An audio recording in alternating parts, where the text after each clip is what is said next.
Video में हमें चाहें BBA second year macro economics को दूसरो चैप्टर नेशनल इनकम अकाउंटिंग राष्ट्र आमदनी को लेखा विधि को बारे में पढ़छौं। नेशनल इनकम अकाउंटिंग राष्ट्र आमदनी को लेखा विधि। राष्ट्र आमदनी समष्टि अर्थशास्त्र को सबैभन्दा महत्वपूर्ण कुरा हो। अर्थतंत्र को संपूर्ण जनताले के गर्छन्? उपभोग गर्छन्, लगानी गर्छन्, बचत गर्छन् र आमदनी गर्छन्। यो सबै चरहरू राष्ट्र आमदनीमा निर्भर हुन्छ। यदि राष्ट्र आमदनीमा वृद्धि भयो भने कुल उपभोग, कुल लगानी, कुल बचत र रोजगारी स्तरमा पनि के हुन्छ? वृद्धि हुन्छ। यदि राष्ट्र आमदनीमा कमी आयो भने माथिको चरहरूमा पनि कमी आउँछ। तर क्वेश्चन यो छ कि राष्ट्र आमदनी मापन कसरी गर्ने त? त्यो भन्दा पहिला बुझौं आमदनी र खर्चको चक्रीय प्रवाह के हो। कसरी आमदनी र खर्च एक आपसमा अन्तर सम्बन्धित छन्। अब हेर्न सक्नुहुन्छ circle flow of income and expenditure. आमदनी र खर्चको चक्रीय प्रवाह यो चाहिँ हो के? मानिसहरू हुन्छन् अर्थात् उपभोक्ताहरू हुन्छन्। उनीहरूले वस्तु खरिद गर्दछन् र भुक्तान गर्दछन्। कसलाई? विक्रेतालाई। विक्रेताको लागि अलिकति त्यसमा नाफा हुन्छ। फेरि त्यो विक्रेता चाहिँ खरिद गर्छ कोसँग? उत्पादकसँग। उत्पादकको लागि अलिकति नाफा हुन्छ। फेरि उत्पादकले पनि खर्च गर्छ। के कुरामा खर्च गर्छ? परिश्रमिक, ब्याज, रेन्ट, कच्चा पदार्थ खर्च गर्छ, जसले कृषकलाई दिन्छ, ट्याक्स दिन्छ। त्यो उत्पादकको लागि खर्च हो। र त्यो सबै प्राप्त गर्ने गभर्नमेन्ट हो र आम मानिसहरू हुन्। परिश्रमिक दिन्छ, त्यसको लागि त्यो खर्च हो र आम मानिसको लागि त्यो सबै के हो? इन्कम हो। यसरी नाफा, इन्कम र एक्सपेन्डिचरको फ्लो चलिराखेको हुन्छ। आमदनी र खर्चको प्रवाह 3 मोडलमा अध्ययन गरिन्छ। ती 3 मोडलहरू के हुन्? नम्बर 1 दुई क्षेत्रीय अर्थतन्त्रमा आमदनी र खर्चको चक्रीय प्रवाह। नम्बर 2 3 क्षेत्रीय अर्थतन्त्रमा आमदनी र खर्चको चक्रीय प्रवाह। नम्बर 3 4 क्षेत्रीय अर्थतन्त्रमा आमदनी र खर्चको प्रवाह। पहिलो नम्बर कुरा गरौँ दुई क्षेत्रीय अर्थतन्त्रमा आमदनी र खर्चको चक्रीय प्रवाह। दुई क्षेत्रीयमा के हुन्छ? यसमा हाउस होल्ड सेक्टर र बिजनेस सेक्टर दुई क्षेत्र पर्दछन्। जसमा चाहिँ बिजनेस सेक्टरले उत्पादन गर्नको लागि के चाहिन्छ? ल्यान्ड, लेबर, क्यापिटल र अर्गनाइजेसन चाहिन्छ, जुन कि हाउस होल्ड सेक्टरबाट मिल्छ। त्यो बिजनेस सेक्टरको लागि खर्च हो यो। र बिजनेस सेक्टर त्यसको सट्टामा के दिन्छ? वेजेस दिन्छ, रेन्ट दिन्छ, इन्ट्रेस्ट दिन्छ र प्रॉफिट दिन्छ। अब त्यो सबै खर्च गरिसकेपछि बिजनेस सेक्टरले गुड्स र सर्भिसेस उत्पादन गरिदिन्छ। तब हाउस होल्ड सेक्टरले पेमेन्ट गर्छन् त्यो गुड्स र सर्भिसेस किन्नको लागि। त्यो पैसा बिजनेस सेक्टरमा जान्छ र बिजनेस सेक्टरले गुड्स र सर्भिसेस प्रोभाइड गर्दछ।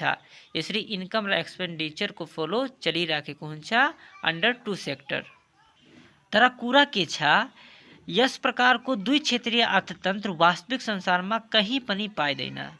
दुई क्षेत्रमा कहिले पनि आमदनी र खर्चको प्रवाह हुँदैन। त्यसैले यो चाहिँ काल्पनिक र अवास्तविक छ। यसलाई दुई क्षेत्रीय बन्द अर्थतन्त्र 2 सेक्टर क्लोज इकोनोमी पनि भनिन्छ। अब हेर्न सक्नुहुन्छ यो कुन मान्यतामा बेस छ? अर्थतन्त्रमा घर परिवार र व्यावसायिक क्षेत्र मात्र हुन्छन्। यसमा सम्पूर्ण आमदनी उपभोगमा खर्च हुन्छ। अर्को शब्दमा भन्नुपर्दा अर्थतन्त्रमा बचत शून्य हुन्छ। सरकार र अन्तर्राष्ट्रिय क्षेत्रको अस्तित्वविहीन अर्थतन्त्र हुन्छ। यसमा सरकार र अन्तर्राष्ट्रिय क्षेत्रमा कुनै पनि अस्तित्व हुँदैन।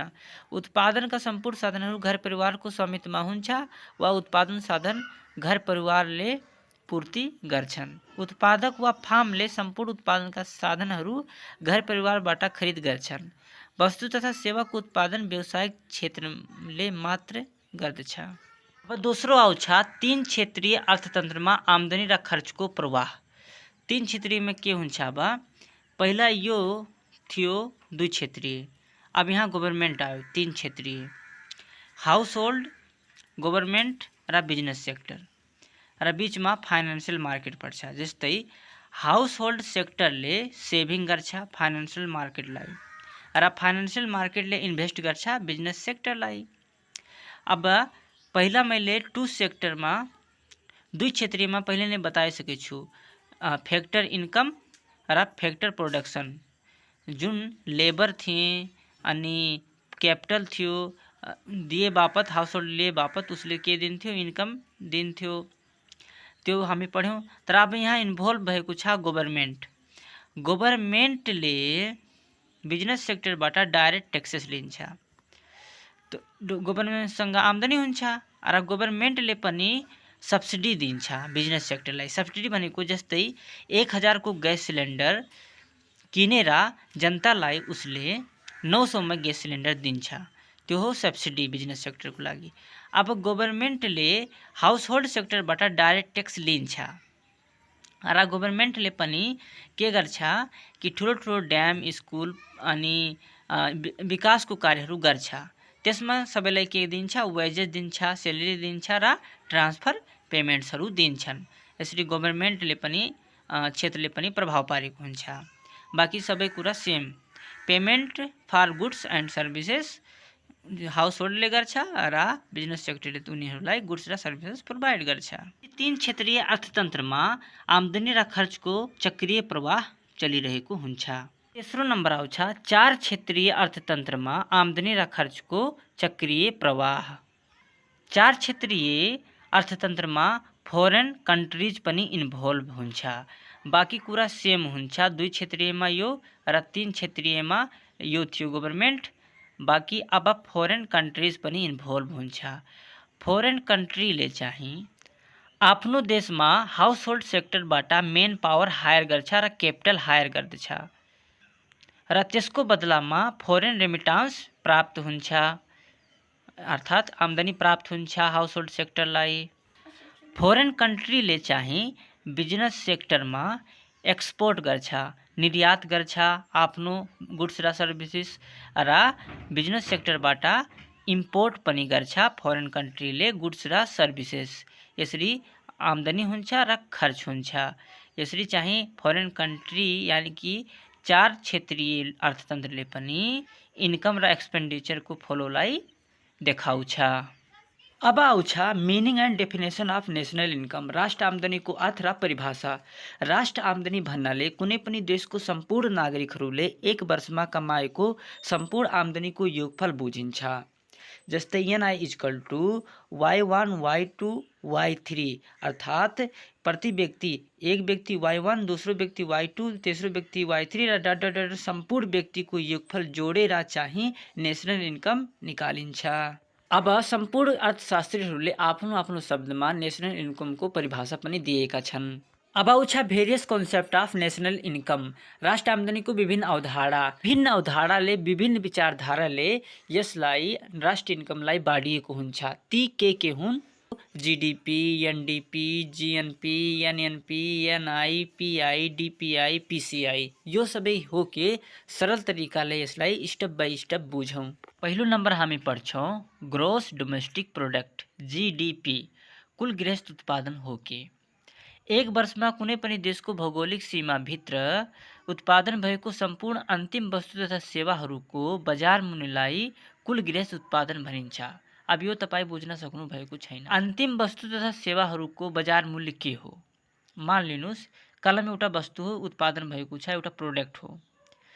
त्यसलाई उत्पादन गर्दा धेरै नै खर्च लागेको हुन्छ। उत्पादन खर्च भूमिमा 1 रुपियाँ, पुँजीमा 1 रुपियाँ, श्रममा मानव 2 रुपियाँ, सङ्गठनमा 1 रुपियाँ, ट्याक्समा 1 रुपियाँ, नाफा 4 रुपियाँ लिएर त्यसको रेट 10 रुपियाँ आएको छ MRP।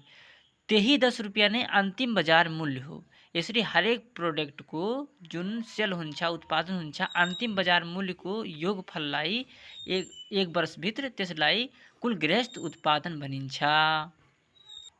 GDP equal two P1 Q1, वस्तु र सेवाको लास्ट प्राइज अन्तिम मूल्य र अन्तिम क्वान्टिटी प्लस यसरी हरेक वस्तुको योगफललाई GDP भनिन्छ। यसमा अर्को कुरा हुन्छ GDP at market price and factor cost, बजार मूल्य र साधन लागतमा कुल गृहस्थ उत्पादन। यो के हो? सर्ट फर्ममा यसलाई भनिन्छ GDP at MP and factor cost. अब हेर्नुहोस् कलम हो, कलम उत्पादन गर्दा चाहिँ सेलेरी लाग्छ 2 रुपियाँ मानौँ, रेन्ट लाग्छ 1 रुपियाँ मानौँ, इन्ट्रेस्ट लाग्छ 1 रुपियाँ मानौँ, प्रॉफिट 4 रुपियाँ हुन्छ र त्यसमा डिप्रिसिएसन पनि 1 रुपियाँ खर्च र ट्याक्स पनि लागेको हुन्छ।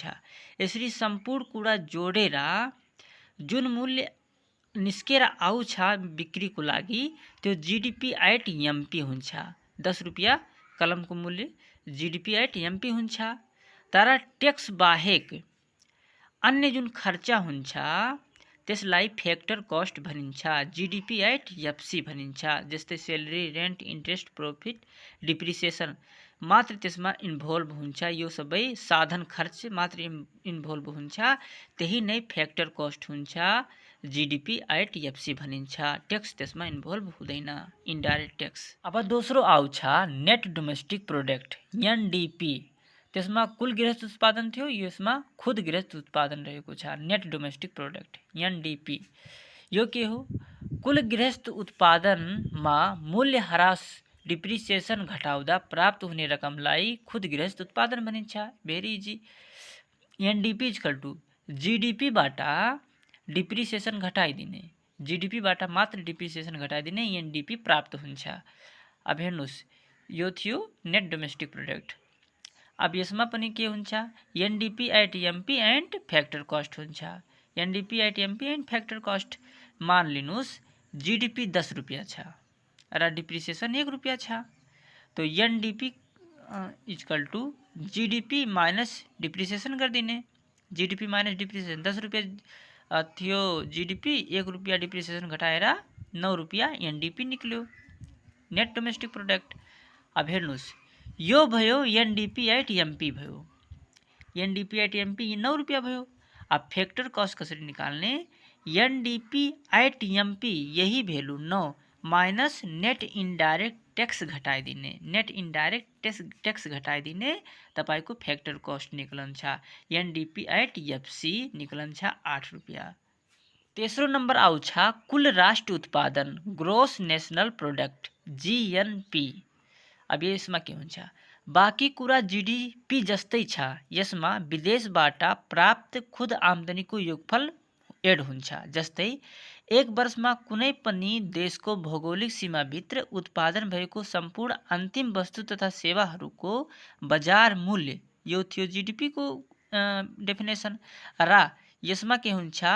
जीएनपी मा विदेशबाट प्राप्त भएको खुद आम्दानीको योगफललाई जीडीपी प्लस विदेशबाट प्राप्त भएको खुद आम्दानीको योगफललाई कुल राष्ट्र उत्पादन भनिन्छ, जीएनपी भनिन्छ।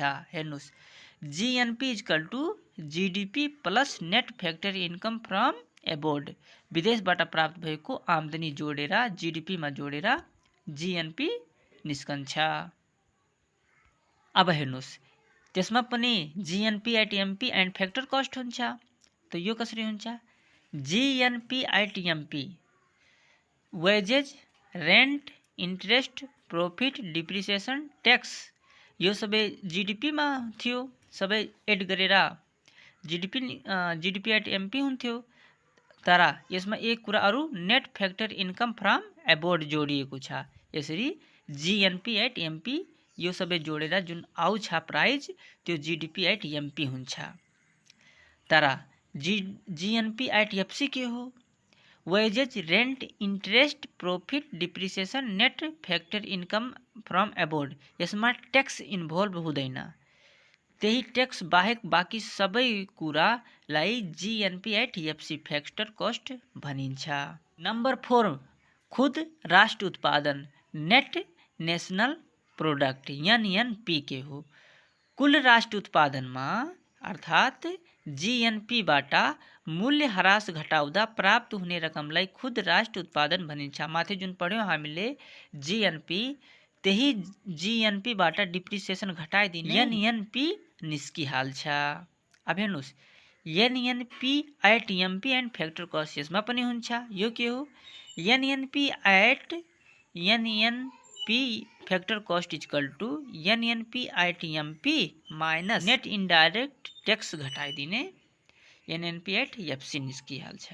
यस भिडियोमा यति मात्र, बाँकीको टपिकलाई नेक्स्ट पार्टमा एक्सप्लेन गर्नेछु।